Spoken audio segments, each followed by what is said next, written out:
Hello, today we'll take a look at Colossians 3:15 that says, "Let the peace of Christ rule in your hearts."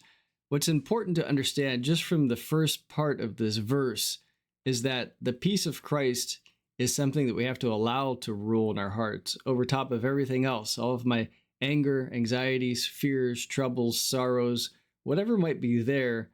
Christ is called to rule over everything, and so we have to allow him that sovereignty in our hearts for this peace to be able to take place there. And it's not an absence of conflict.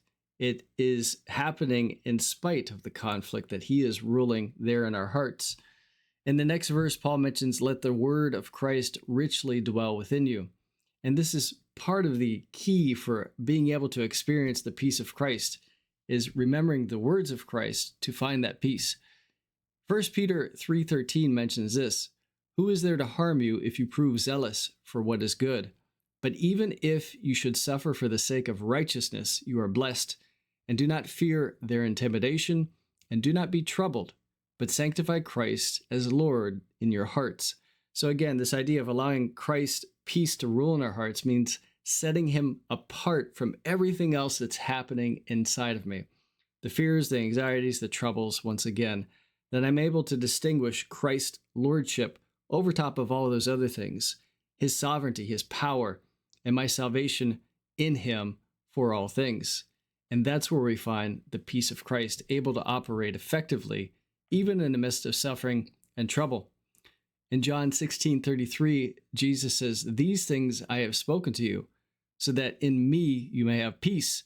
In the world you have tribulation, but take courage, I have overcome the world."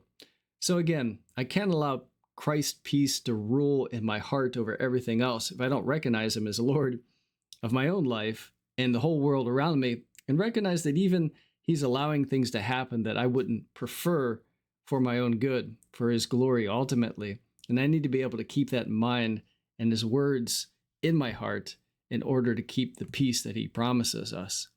In Luke 24:36, it says, "While they were telling these things, he himself stood in their midst and said to them, 'Peace to you,' or 'Peace be to you.' But they were startled and frightened and thought they were seeing a spirit. And he said to them, 'Why are you troubled? And why do doubts arise in your hearts? See my hands and my feet, that it is I myself. Touch me and see, for a spirit does not have flesh and bones, as you see that I have.' And when he had said this, he showed them his hands and his feet." So here Christ comes to the disciples after his resurrection. He has a resurrected physical body to show them that he has conquered death. And in so doing, again, given us victory over this life. And so we have to keep that in mind in order for his peace to reign in our hearts. We have to remember that the ultimate victory is this victory over death that he won for us on the cross and by his resurrection.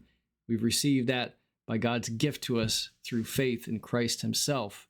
And so allowing that, again, to rule in my heart means putting everything else underneath the importance of that salvation. In Luke 7:50, Jesus says to the woman, "Your faith has saved you. Go in peace." This is what he wants us to have upon salvation: peace and wholeness with God the Father, reconciliation, and peace that we take with us, knowing that whatever happens in this life isn't as important as this peace we have with God through Christ. And I'll move last to Philippians 4:5-7 that says this, "Let your gentle spirit be known to all men.